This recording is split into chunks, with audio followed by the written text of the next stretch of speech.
गीताध्ययनशीलस्य प्रणयं परस्य च नैव सन्ति हि पापानि पूर्वजन्मकृतानि च। কেউ যদি অত্যন্ত আন্তরিকভাবে এবং গুরুত্ব সহকারে ভগবদ্গীতা পাঠ করেন তাহলে অতীতে সমস্ত পাপ কর্মের ফল তাকে আর প্রভাবিত করে না। তাহলে গীতা যদি আমরা রোজ পড়ি তাহলে আমাদের অতীতের সমস্ত পাপ সব নষ্ট হয়ে যাবে। হরে কৃষ্ণ কৃষ্ণ কৃষ্ণ হরে হরে, হরে রাম রাম রাম হরে হরে। ওম নমো ভগবতে বাসুদেবায়, ওম নমো ভগবতে বাসুদেবায়, ওম নমো ভগবতে বাসুদেবায়।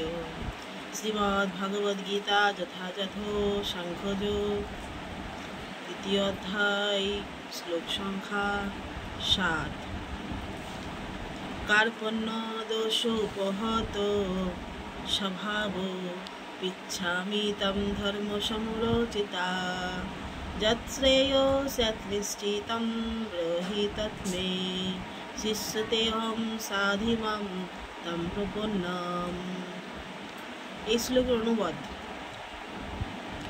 কার্পণ্যজনিত দুর্বলতার প্রভাবে আমি এখন কিং কর্তব্য বিমূঢ় হয়েছি এবং আমার কর্তব্য সম্বন্ধে বিভ্রান্ত হয়েছি। এই অবস্থায় আমি তোমাকে জিজ্ঞাসা করছি, এখন কি করা আমার পক্ষে শ্রেয়স্কর তা আমাকে বলো। এখন আমি তোমার শিষ্য এবং সর্বত্রভাবে তোমার শরণাগত। দয়া করে তুমি আমাকে নির্দেশ দাও। এতক্ষণে অর্জুন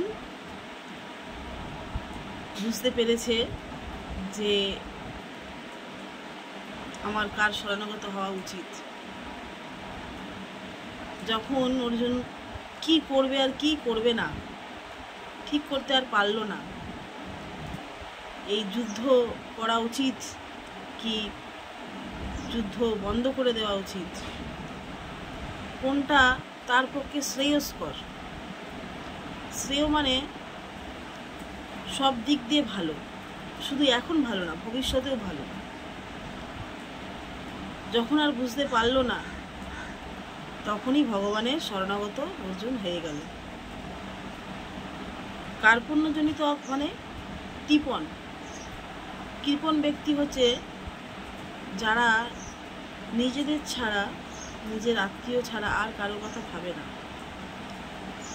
ধর্ম কি, কোনটা ঠিক নয় এগুলো ভাবে না, শুধু নিজের এবং নিজের আত্মীয় স্বজনদের কথাই শুধু ভাবে। তাদেরকে কৃপণ বলা হয়। তাই অর্জুন এখানে বলছেন যে কার্পণ্যজনিত দুর্বলতার প্রভাবে আমি এখন কিং কর্তব্য বিমূঢ় হয়ে গেছি। কোনটা আমার কর্তব্য, কোনটা আমার কর্তব্য নয় সেটা আমি বুঝতে পারছি না। এখন আমি তোমার শিষ্য এবং আমি তোমার কাছে সর্বত্রভাবে তোমার শরণাগত হচ্ছি।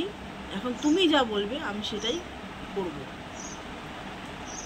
তো অর্জুন আমাদেরকে এটাই শিক্ষা দিচ্ছে যে আমরাও অনেক সময় আমাদের নিজেদের মতামত নিয়ে চলি, সেটা আমাদের উচিত নয়। আমাদের সবসময় দেখতে হবে যে ভগবান কি বলছেন, তার কথা মতো আমাদের চলা উচিত এবং তার শরণাগত হতে হবে। এই শিক্ষা আমাদেরকে অর্জুন দিয়েছেন, সর্বত্রভাবে তার শরণাগত হয়ে, তার শিষ্য হয়ে তার নির্দেশ আমাদের পালন করা উচিত।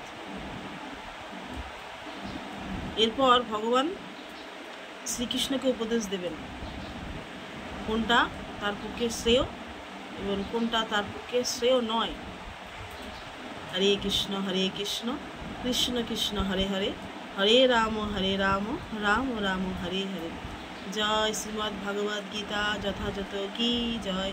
জয় কৃষ্ণচন্দ্র ভগবান কি জয়। জয় জগৎগুরু শিল প্রভুপাদ কি জয়। পতিত পাবন গুরু মহারাজ কি জয়। নিতাই গৌর প্রেমানন্দে হরি হরি।